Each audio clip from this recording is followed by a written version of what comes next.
बदल चुकी है हवा, पीओके पर जयशंकर के बयान का क्या है मतलब। पिछले दिनों ब्रिटेन और आयरलैंड के अपने 6 दिवसीय दौरे के बीच विदेश मंत्री एस जयशंकर लंदन में भारत का उदय और विश्व में उसकी भूमिका विषय पर बोल रहे थे। सत्र समाप्ति के बाद एक पाकिस्तानी पत्रकार ने उनसे पूछा कि क्या प्रधानमंत्री नरेंद्र मोदी कश्मीर विवाद के हल के लिए अमेरिकी राष्ट्रपति डोनाल्ड ट्रंप के साथ अपने संबंधों का इस्तेमाल कर सकते हैं। जयशंकर ने कहा कि कश्मीर में हमने ज्यादातर समस्याओं का समाधान कर लिया है। उन्हें लगता है कि अब हम जिस दिन का इंतजार कर रहे हैं वो है कश्मीर को उस हिस्से की वापसी जिसे अवैध तौर पर पाकिस्तान ने चुराया है। सवाल और विश्वास। जयशंकर के ये कहने के बाद लंबित भावनाओं के आलोक में सनसनी पैदा होनी चाहिए थी। इसके विपरीत जम्मू कश्मीर के मुख्यमंत्री उमर अब्दुल्ला ने प्रश्न किया कि आपको ऐसा करने से रोका किसने है। उमर की तरह के प्रश्न आपको सोशल मीडिया पर चारों ओर मिल जाएंगे। कारण इतना ही है कि किसी सरकार ने इसके लिए प्रयास नहीं किया। 22 फरवरी 1994 को संसद द्वारा सर्वसम्मति से जम्मू कश्मीर राज्य के अधिकृत क्षेत्र को खाली कराने का संकल्प केवल कागजों तक सीमित रह गया।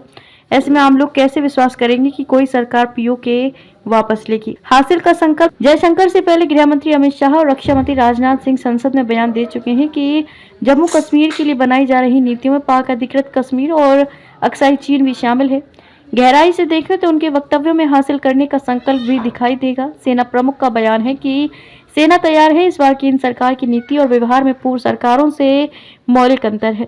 किसने कल्पना की थी कि अनुच्छेद 370 खत्म कर दिया जाएगा। पुलवामा हमले के बाद भी किसी को नहीं लगा था कि वायुसेना सीमा पार बमबारी कराएगी। आज नहीं तो कल पाकिस्तान अधिकृत कश्मीर की वर्तमान स्थिति केवल क्षेत्र के आर्थिक विकास के नजरिए से ही नहीं, सुरक्षा की दृष्टि से भी परेशानी की बड़ी वजह है। यह दो हिस्सों जम्मू कश्मीर और गिलगित बाल्टिस्तान के रूप में बटा है। 1963 के एक समझौते में काराकोरम के उत्तर में स्थित जम्मू कश्मीर के 5000 वर्ग किलोमीटर सक्सगाम क्षेत्र को पाकिस्तान ने चीन को दे दिया था। चीन पाक आर्थिक गलियारा वहीं से होकर ग्वादर बंदरगाह तक जाता है, जिसका भारत ने लगातार विरोध किया है। इसे भारत का अभिन्न अंग बनाए बिना हमारी सुरक्षा कैसे सुनिश्चित हो सकती है। इसलिए आज नहीं तो कल किसी सरकार को ये काम करना ही होगा। ये मानना गलत है कि पीओके के लोग पाकिस्तान के पक्ष में हैं। कबायलियों द्वारा कब्जा किए क्षेत्र को भले ही उस समय कश्मीर के एक वर्ग ने स्वतंत्र घोषित कर दिया, लेकिन इसका पूरा नियंत्रण इस्लामाबाद केंद्रित है। विधानसभा होने के बावजूद उसके पास कोई अधिकार नहीं है। आज तक पाकिस्तान को हिम्मत नहीं हुई कि वह इसे अपना प्रांत घोषित कर दे। पाकिस्तान के संविधान में सिर्फ 4 सूचीबद्ध प्रांत हैं: पंजाब, खैबर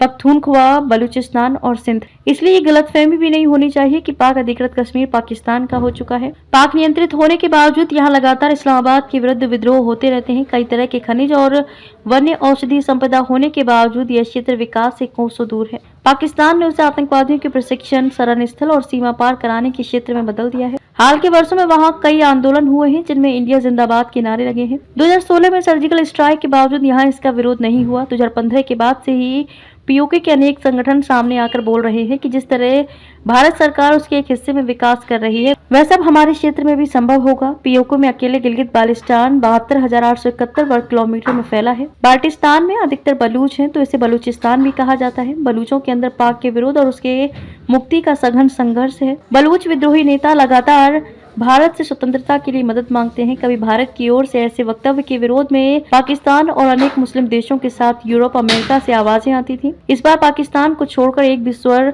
विरोध में नहीं आया।